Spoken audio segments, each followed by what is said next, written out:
되기를 청하니라. 아멘. 자, 오늘 우리가 이 본문을 가지고 은혜를 나누고자 하는 제목은요, 베드로가 전한 화평의 복음이라는 제목으로 함께 은혜를 나누고자 합니다. 오늘 참 많이 설교가 준비하는데 좀 버겁더라고요. 한 주 동안 그 보낸 시간이 조금 너무 타이트하다 보니까 조금 버거웠는데 어제 11시 정도 설교가 마무리가 됐어요. 그래서 좀 여러 가지 주제를 다 담아야 됨에도 불구하고 조금 함축적으로 담은 요소들이 있습니다. 그럼에도 불구하고 열심히 준비했으니까 여러분들 잘 들어보시고 최대한 이런 삶을 살아야 되겠다라는 식으로 생각을 하면 참 좋을 것 같아요. 살도 좀 많이 빠졌죠? 화면에 좀 잘 나오는 것 같아요. 예전에는 좀 얼굴이 막 이렇게 부했는데 이제는 조금 여유롭게 좀 공간이 남는 것 같아요, 카메라에. 자, 제 이 화평의 복음이라는 게 뭐냐, 이제 강해를 하면서 여러분들에게 진짜 어떤 전도에 대한 맹목적인 사람들에 대해서 정말 성경에서 말하는 전도는 무엇인지 이걸 좀 깊게 들어가 보려고 하니 여러분들 진짜 주의 깊게 들으시고 이제 이런 식으로 전도를 해야 되겠다라는 마음을 먹으면 참 좋을 것 같아요. 자, 오늘 본문은 유대인인 베드로가 고넬료의 집에서, 즉 이방인의 집에서 이방인들 대상으로 이제 처음 설교하는 모습을 기록하고 있는데요. 이 두 사람의 만남은요, 앞서 말씀드렸지만 환상이라는 아주 특별한 방법을 통해서 이 둘의 만남이 이루어지게 됩니다. 하나님의 특별한 인도하심 가운데 베드로는 고넬료의 집으로 오게 된 것이죠. 그렇다면 왜 이런 초자연적인 현상, 즉 이제 기적 같은 일들을 통해서 이 두 사람은 만나게 된 것일까요? 우리는요, 여러분들 그리스도인으로서 보이지 않는 영적인 하나님을 믿습니다. 즉 영적인 존재인 하나님을 믿습니다. 그리고 신앙인으로 이 땅을 살아가면서 특별한 그 하나님이 주시는 그런 일들을 경험하기도 하죠.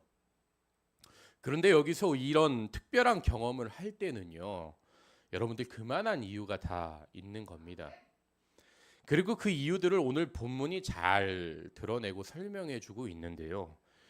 먼저 환상이라는 놀라운 일을 경험한 베드로는 고넬료의 집에 도착하게 되고요. 고넬료는 그런 베드로를 맞이하면서 집에서 무엇을 준비하고 있었습니까? 바로 말씀을 들을 준비를 해요. 그리고 베드로는요, 그 환상을 본 뒤로 뭐를 한 거예요? 예수 그리스도의 복음을 전하기 위해서 그 자리로 나아가서 설교를 한 거예요. 즉 고넬료는 환상을 본 뒤로 말씀을 들을 준비를 한 것이고, 베드로는 그런 이적 같은 환상을 본 다음에 고넬료의 집으로 뭐를요? 말씀을 전하러 간 겁니다. 이게 바로 기독교인들에게 초자연적인 기적이 일어나는 목적이자 그 이유입니다. 예를 들어 볼게요, 여러분들. 우리 청년부가 이제 제가 듣기로는 에버랜드를 이제 놀러 가기로 했다고 하네요. 저도 따라가고 싶은데 시간이 여유가 없어서. 근데 다음에 한번 꼭 갈 일이 있겠죠. 어찌됐든 놀이동산을 가기로 했다고 저에게 말해 주더라고요. 근데 여러분들 놀이동산에 도착해서 그 입구 옆을 보면요, 자유이용권을 구매하는 그런 매표소가 있습니다. 그리고 그곳에서 자유이용권을 구입해야지만 어디를요? 놀이동산으로 입장할 수 있게 되죠. 그런데 말입니다, 만약에 자유이용권을 구입하고 나서 그 매표소 앞에서 자유이용권을 산 것만 계속 자랑하고 그 앞에서 사진을 찍고 머물고 있으면 어떻게 되겠습니까? 자유이용권을 구입한 목적은요, 여러분들 그런 입구에서 사진을 찍으려고 구입한 게 아니에요.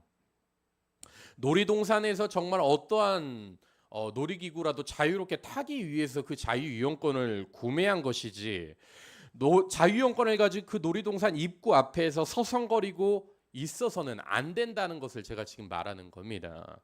그러라고 자유이용권이 놀이동산에 있는 게 절대로 아니에요. 여러분들 성경에 나타난 기적과 초자연적인 역사들, 오늘날도 일어나는 그런 초자연적인 역사들도 그런 겁니다. 하나님은 이 세상 가운데 누군가에게 반드시 놀라운 일을 경험하게 하십니다. 그런데 많은 사람들은요, 이거를 착각을 하는 거예요. 무엇을 자랑합니까? 자기가 보고 경험한 그런 기적들과 이적들을 자랑을 해요. 그거를 보고 난 뒤로 어디로 나아가야 되는 건데요? 예배의 자리로 나아가야 되는 건데. 하나님이 그에게 기적과 이적과 같은 자유용권을 주셨다라면 이제는 그거를 누리기 위해서 교회 예배의 자리로 나아가야 되는 겁니다. 근데요, 주위에 많은 사람들에게 뭐라고요? 나는 그런 하나님의 기적과 이적을 체험했다고 자랑만 합니다. 마치 자유용권을 가지고 놀이동산에 들어가지 않고 그 입구에서 야, 나 자유용권 있어 라는 식으로 자랑하는 것과 마찬가지인 거예요. 따라서 여러분들, 우리가 이 세상을 살아가면서 기적과 이적을 경험했다면 반드시 어디로 가야겠습니까? 교회로 나아가야 되는 거예요. 고민하지 말고 예배의 자리로 나아가야 합니다. 그리고 교회에서 열심히 예수 그리스도에 대해서 알아가야 하는 거예요. 말씀을 통해서, 성경 공부를 통해서 그 자유용권을 가지고 들어가서 노는 것처럼 교회 안에 들어와서 야, 내가 이적을 체험했으니까 진짜 예수님이 살아있으니 내가 이걸 가지고 열심히 배우고 노력하고자 하는 마음이 있어야 된다는 거예요. 그러니 혹시 여러분들 주위에 하나님의 이적과 기적을 경험하는 사람들이 있다면요, 꼭 교회의 자리로 들어가라고, 예배의 자리로 가야 된다고 말씀해 주셔야 돼요. 오늘 본문이 그런 걸 알려주는 거예요. 베드로도 환상을 통해서 기적을 봤잖아요. 지금 뭐를 나누는 거예요? 그 자리로 가서 말씀을 나누는 거예요. 그래서 여러분들 이 사실들을 꼭 주위에 하나님의 이적들을 경험한 사람들이 있다면 너 예배의 자리로 나아가야 돼 라고 이렇게 얘기할 수 있는 여러분들 되시길 바랍니다. 이런 이해와 함께 이제 본격적으로 오늘 본문 말씀 강의를 시작해 보도록 할게요. 34절에서 35절 말씀을 한번 볼게요. 화면을 잠재해 주세요. 베드로가 입을 열어 말하되 내가 참으로 하나님은 사람의 외모를 보지 아니하시고 각 나라 중 하나님을 경외하며 의를 행하는 사람 다 받으신 줄 깨달았도다. 이 말씀에서 우리가 지금 특별히 주목해야 하는 것은요, 베드로가 지금 설교 가운데 자신이 깨달은 것을 선포하고 있다는 것인데요. 베드로는 본래 정통 유대인으로 유대인으로서의 전통과 율법 그리고 유대인들이 가지고 있던 선민 사상이라는 그 의식을 그 안에는 자리 잡혀 있었습니다. 하지만 하나님은요, 그런 베드로를 향해 어떻게 하신 거예요? 크게 질책하지 않으십니다. 오히려 환상이라는 초자연적인 방법을 통해서 그가 가지고 있던 이방인에 대한 신념을 깨트리시고 그를요, 이방인 고넬료의 집으로 인도하십니다. 그리고 이방인을 향한 하나님의 계획과 뜻이 있는 것을 깨달은 베드로는 그 자리에서 담대히 그 사역을 감당하기로 결심을 하고 고넬료의 집에서 설교를 이제 하게 되는데요. 그런데 사실 여러분들, 이 베드로가 고넬료의 집으로 나오고자 했던 그 결심은요, 여러분들 그리 간단한 결심이 아니었어요. 당시 유대 사회의 분위기가요, 유대인이 만약 이방인의 집에 들어가다 걸리거나 그들과 교제하는 것이 발각이 되면 어떻게 되느냐, 조롱당하게 되고 불이익을 받게 되고 최악의 경우에는요, 돌까지도 맞게 될 수 있었어요. 그런데도 지금 베드로는요, 그것을 두려워하지 않고 어떻게 한 거예요? 고넬료의 집을 방문했던 것이고 자신이 환상을 보고 깨달은 것들을 하나하나 그 자리에서 설교로 선포하면서 지금 이렇게 말하고 있는 거예요. 참으로 하나님은 사람의 외모를 보지 아니하신다. 그렇다면 여기서 베드로가 하나님은 사람의 외모를 보지 아니하신다라고 한 말씀은 무슨 의미일까요? 도대체 이게 무슨 말이냐? 이 말은요, 여러분들, 잘생기고 못생겼다라는 그런 외모적인 개념을 두고 구분하는 그런 말이 아닙니다. 하나님께서는 결코 사람을 어떤 식으로든 구분하거나 나누지 않는 분이심을 지금 말하고 있는 겁니다. 즉 베드로는 하나님께서 사람들 사이에 벽을 놓는 분이, 갈라지게 하는 분이 아니다라는 것을 그 스스로가 환상을 통해서 깨닫게 된 거예요. 그리고 나서 35절을 계속해서 말씀을 보면요, 각 나라 중 하나님을 경외하는 의를 사람은 다 받은 줄 깨달았도다라고 말하는데요. 이 말은 여러분들 그동안 자신은 하나님이 유대인을 위한 하나님이다라고만 여겼는데 그 생각조차 완전히 틀렸구나라는 것을 지금 그 자리에서 설교 가운데 고백하고 있는 겁니다. 즉 베드로는요, 이방인뿐만 아니라 멸시천대받는 그런 사람들도 하나님을 경외하고 의를 행한다면 하나님은 그들도 기뻐 받으신다라는 사실을 철저히 깨닫게 된 겁니다. 이렇듯이 베드로는 이 크게 두 가지 사실을 깨닫고 유대인들로부터 모든 비난을 받을 수도 있는 그런 위험 속에서 고넬료의 집을 방문한 것이고, 그 가운데 지금 담대히 말씀을 선포하고 있는 거예요. 그렇습니다, 여러분들. 하나님의 말씀을 깨달은 사람들은요, 이렇게 앞뒤 계산하지 않게 됩니다. 어떤 상황 가운데서도 어떠한 불이익을 당하게 되더라도 담대히 맡은 그 사역을 감당하게 되는 거예요. 이게 바로 말씀을 깨달은 성도들에게서 보이는 큰 특징입니다. 성도가 말씀을 깨닫잖아요. 세상에서 그 어떤 두려움도 겁나지 않고 그 두려움을 이겨내고 하나님께 순종할 수 있습니다. 그래서 순종이라는 그 이름 타이틀 뒤에 뭐가 오는 겁니까? 순교라는 타이틀이 나오게 되는 거예요.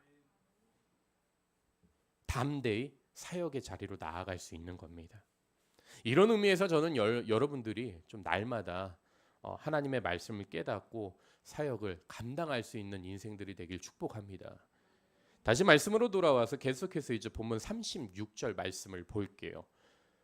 이제 본격적으로 여러분들 제가 조직 신학 안에서 기독론을 이제 조금 언급할 겁니다. 근데 이게 깊게는 설교 시간 안에 들어가지 못해요. 나중에 이제 성경 공부를 하게 되면 조직 신학 안에서 천천히 신론, 기독론, 여러분들 왜 기독교가 이거를 알아야 되는지까지도 제가 다 설명을 해드릴 텐데 여기서는 간단하게 조금만 이해하고 넘어간다라는 식으로 보면 좋을 것 같습니다. 말씀 한번 볼게요. 만유의 주 되신 예수 그리스도로 말미암아 화평의 복음을 전하사 이스라엘 자손들에게 보내신 말씀. 이 구절에서 우리가 특별히 엿볼 수 있는 것은요, 여러분들, 그동안 베드로가 해왔던 설교와는 약간 다르다는 것과, 그리고 그가 이전에 해왔던 설교에서는 전혀 볼 수 없는 말씀들이 지금 선포됐다라는 것인데요. 지금까지 베드로는요, 사도행전에서 많게는 총 5번 정도 설교를 하면서 주로 이런 메시지를 선포를 했었어요. 그거를 제가 요약을 해보니까 예수 그리스도께서 우리를 위해 이 땅 가운데 오셨습니다.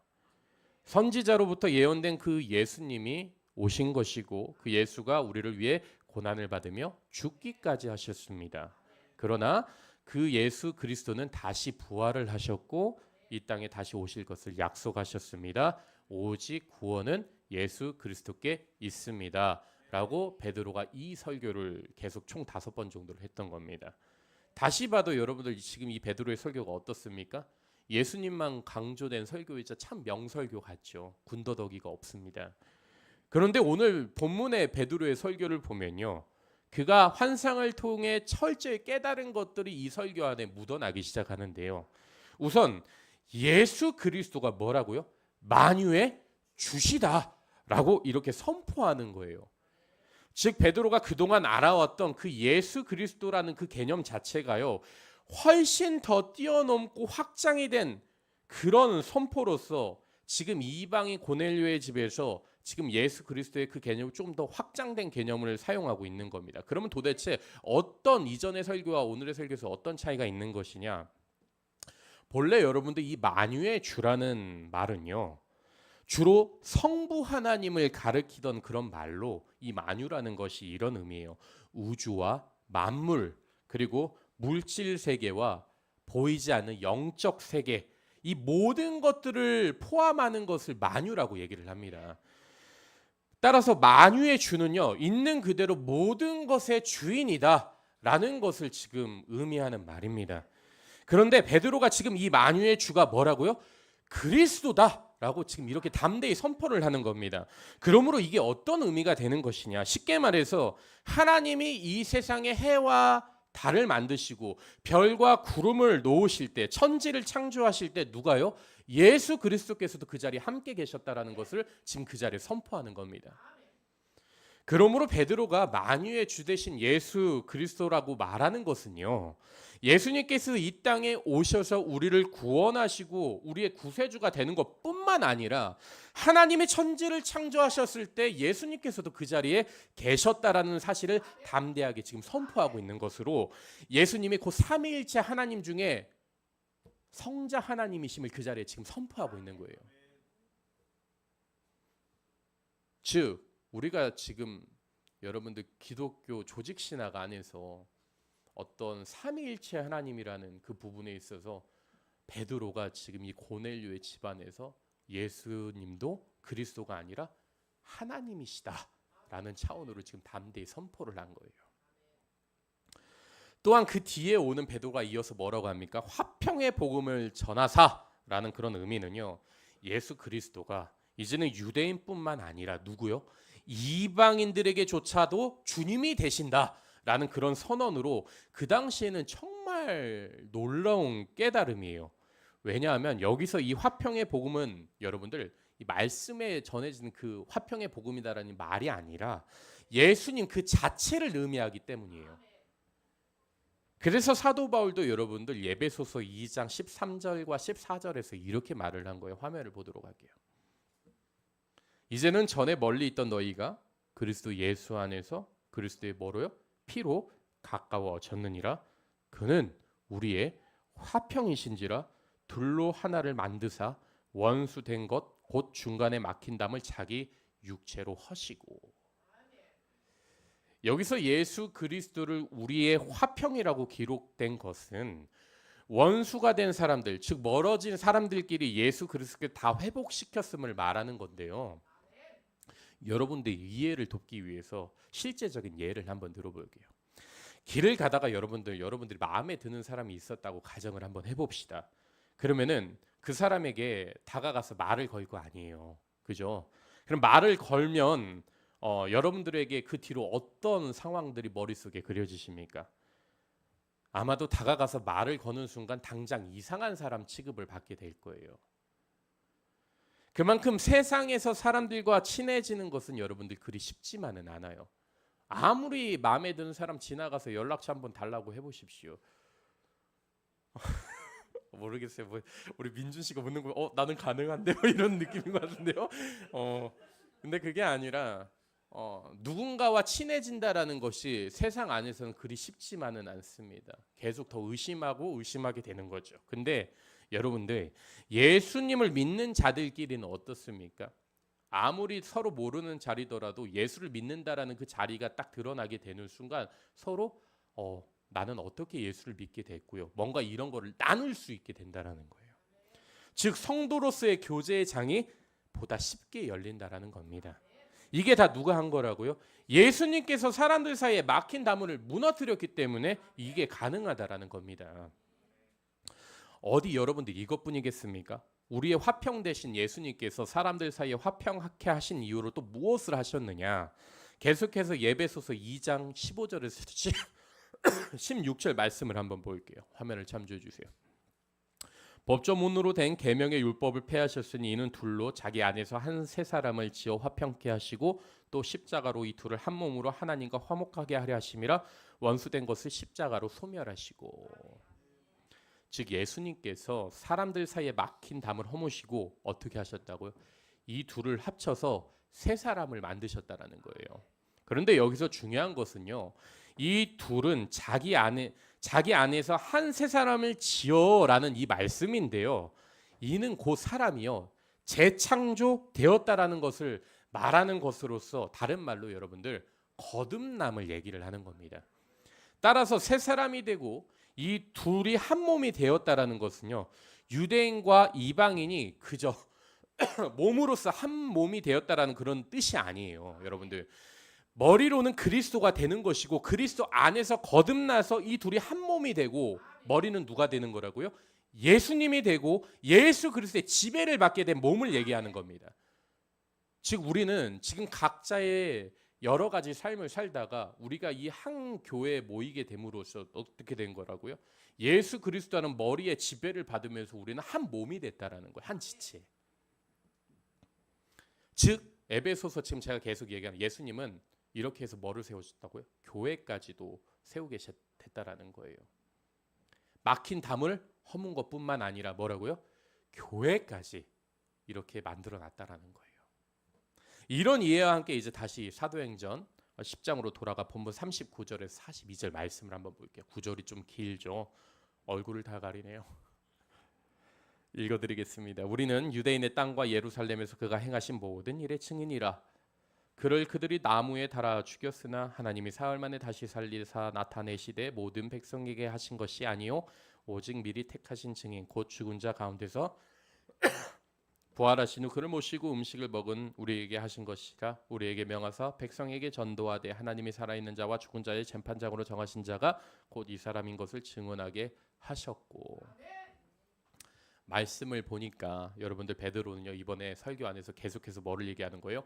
전도 명령에 관한 말씀을 가지고 지금 계속 선포를 하고 있는데요. 그는 특별히 42절에서 지금 이렇게 얘기하는 거예요. 하나님이 살아있는 자와 죽은 자의 재판장으로 정하신 자가 곧 이 사람인 것을 증언하게 하셨고 라며 그 자를 선언합니다. 즉 베드로는 지금 하나님이 산 자와 죽은 자의 재판장으로 정하신 이가 바로 예수님이시다 라고 선포하는 거고요.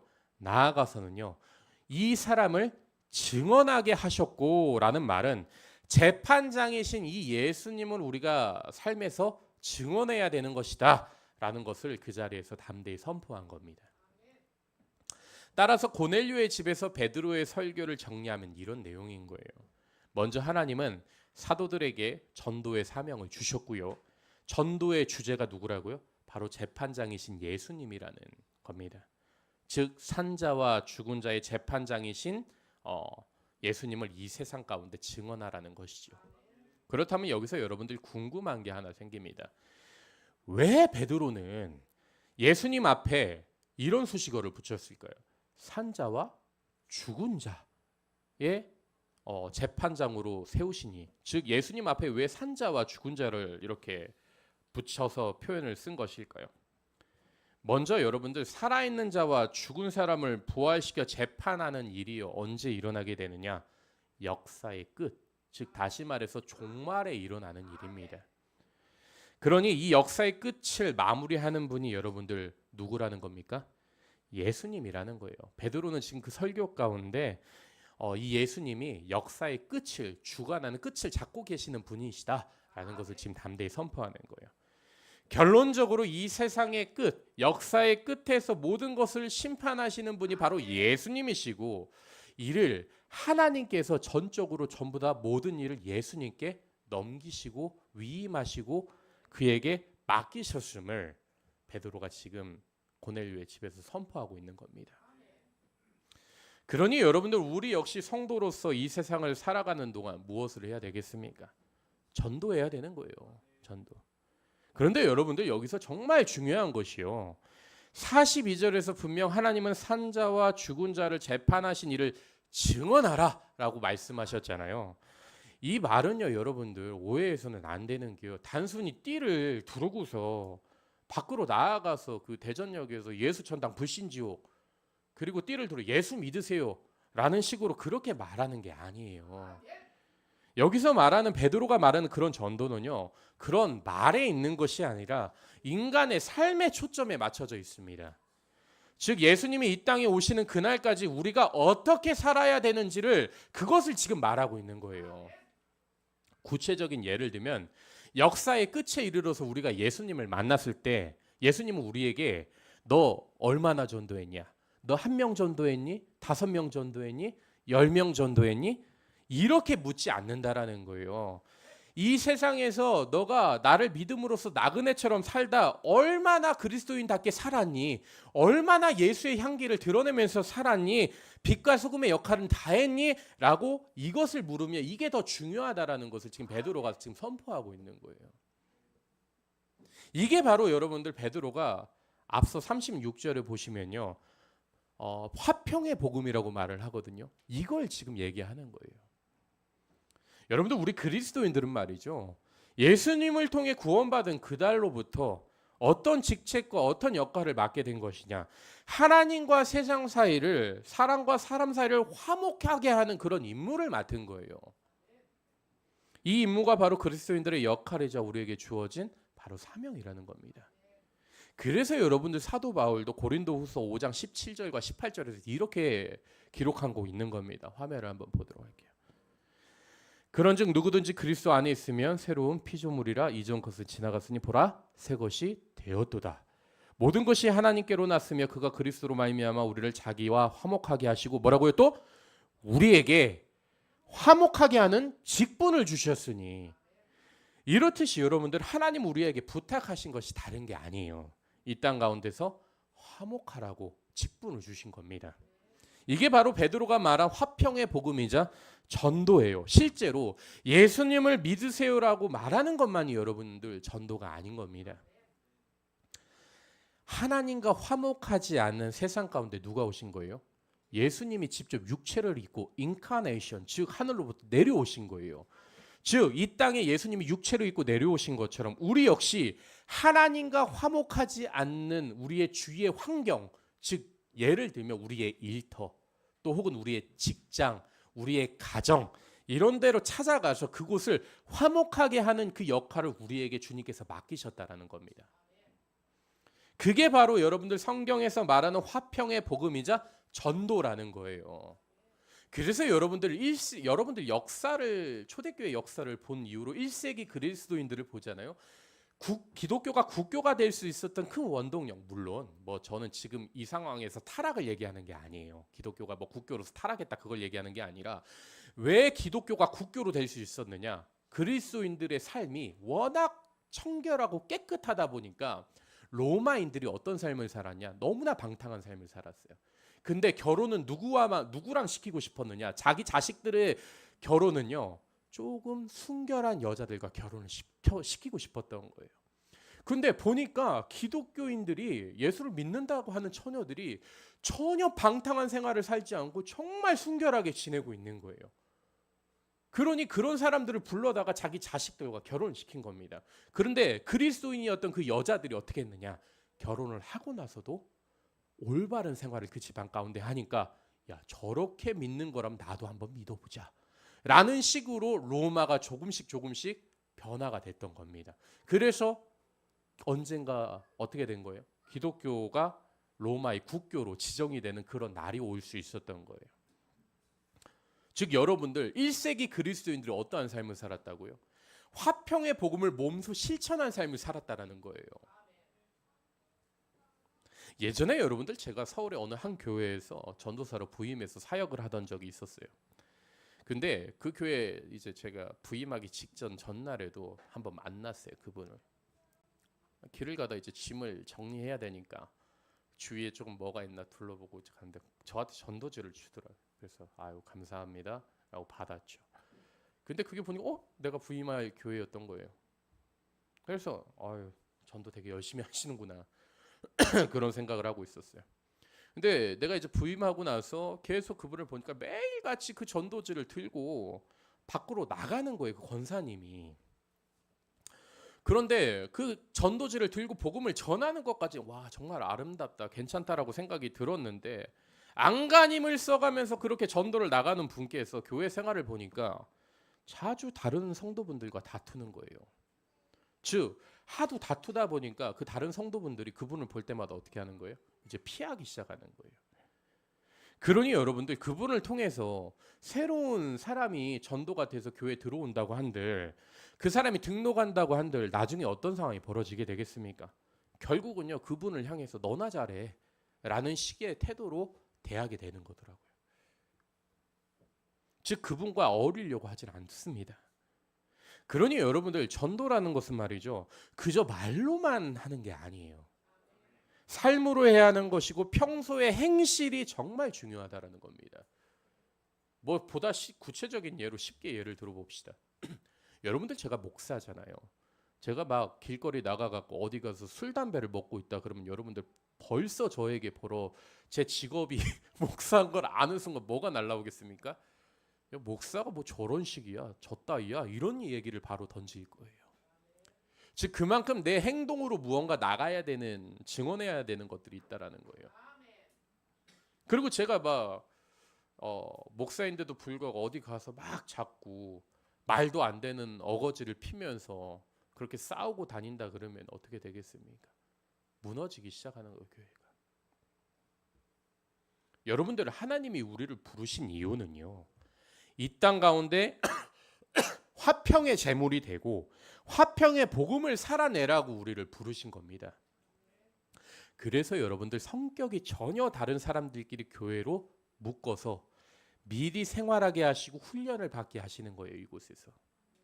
즉 교회에서 서로 부딪혀 보기도 하고 서로 감정도 상해 보고 하다가 충분히 이 교회라는 공동체 안에서 훈련을 받고 세상으로 나아가서 화목 제물이 되라고 하는 겁니다. 그러므로 여러분들, 우리는요, 매 순간 교회에서든지 세상에서든지 화목 제물이 되는 것에 익숙해져야 합니다. 이게 바로 하나님이 우리에게 맡기신 바로 전도자로서의 사명인 거예요. 생각해 보세요, 여러분들. 화내는 게 쉽겠습니까? 화를 참아내는 게 쉽겠습니까?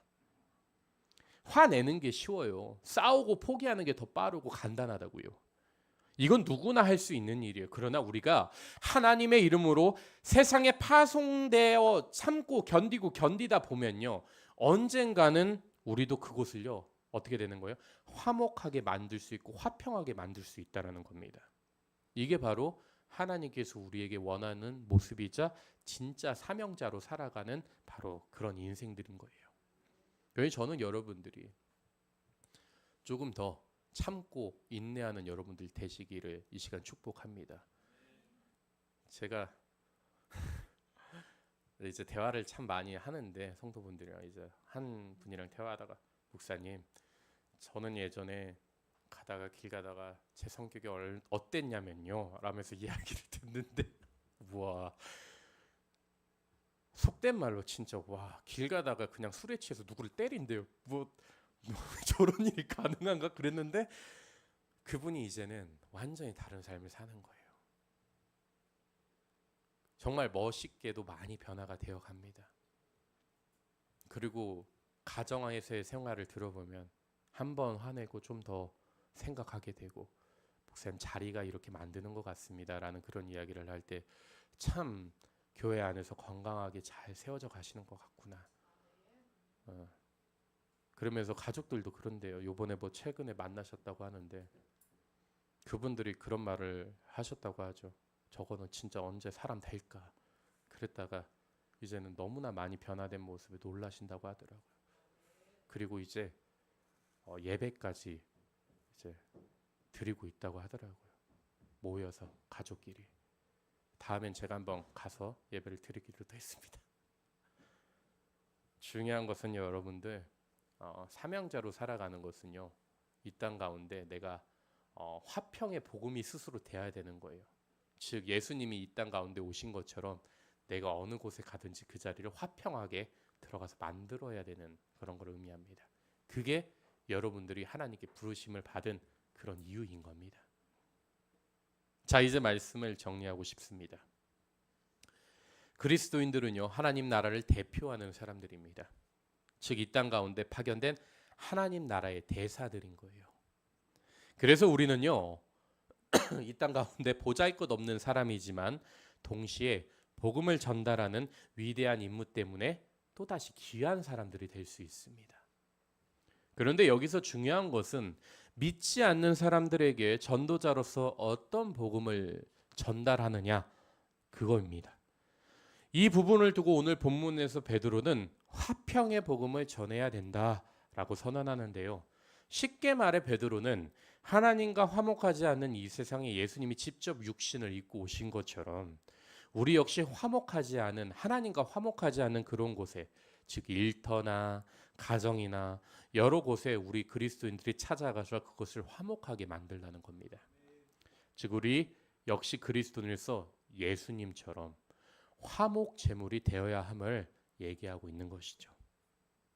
사랑하는 여러분, 결론적으로 우리 그리스도인들은요, 모든 사람에게 찾아가 화평의 복음을 전해야 됩니다. 그런데 여기서 이 화평의 복음은요, 단순히 입술로 복음을 말하는 것을 넘어 우리 스스로 그 상황에 녹아들어가 화목제물이 되어 화평의 복음이 되어야 하는 것을 말합니다. 즉 이 땅 가운데 복음의 증언자로 살아가야 하는 것을 말하며 예수님처럼 화목제물이 되어야 되는 것을 뜻하는 것이죠. 그러므로 저는 이 시간 여러분들께서 조금 이것만큼은 좀 꼭 기억했으면 좋겠습니다. 하나님께서 우리를 구원하신 것은요, 단순히 우리를 위한 것만이 아니에요. 우리를 세상에 보내어서 화평의 제물로 삼고자 우리를 구원하신 겁니다. 그러니 이 시간 여러분들 한 분 한 분이 하나님께서 나를 보내신 화평의 대사라는 사실을 꼭 기억하시고, 여러분들이 어디를 가시든지 그 자리가요, 화평의 자리가 되었으면 좋겠습니다. 그럴 때 정말 하나님의 복음의 나팔수가 그 자리를 울려 퍼지게 할 것이고, 많은 영혼들이 주께 돌아와서 함께 예배를 드리게 될 것입니다. 자, 우리 이 시간 같이 함께 목회 기도했으면 좋겠습니다.